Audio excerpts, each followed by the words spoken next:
আমার কাছে ওষুধ খাওয়া থেকে আজ হ্যাঁ, পর্যন্ত হ্যাঁ। 4 দিন হয়েছে। মানে আসলে এর আগে অনেক খুব করে হতো। খুব বেশি হতো। স্বপ্নদোষের পরিমাণটা কমছে।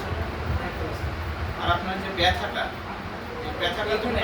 হ্যাঁ, এইখানে ব্যথাটা আছে। আমার মনে হয় এই কোমরের ব্যথা যন্ত্রণাটা যখন বেশি হয় তখন এইটারও তখন মনে হয় যে তো অন্ডকোষের যে আপনার সমস্যাটা ছিল, এটা তো ওইটা ব্যথাটা প্রথমে বিশ পর্যন্ত মানে ছিলই না। 20-25 দিন ছিল এটা। এই ইদানিং মানে 6-7 দিন থেকে মানে একটু বেশি। একটু হয়েছে। এখন তো আজকে কম। আজকে কম। কালকে থেকে আজকে মানে দুদিন থেকে একটু কম। অলকার তাহলে এখন কেমন আছেন সেটা বলেন।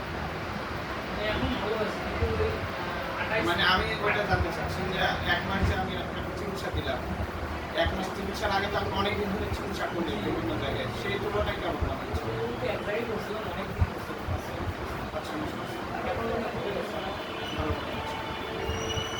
আমার এই জায়গাটার ব্যথাটার কারণে মনে হয় এই জায়গাটা মনে হয় বাড়িয়ে গেছে। এই জায়গাটার ব্যথাটা উঠলো, এই সাপ্তাহে যখন সমস্যা হলো তখন দেখলাম মানে এই জায়গাটা প্রসবের দুর্গন্ধ হয়।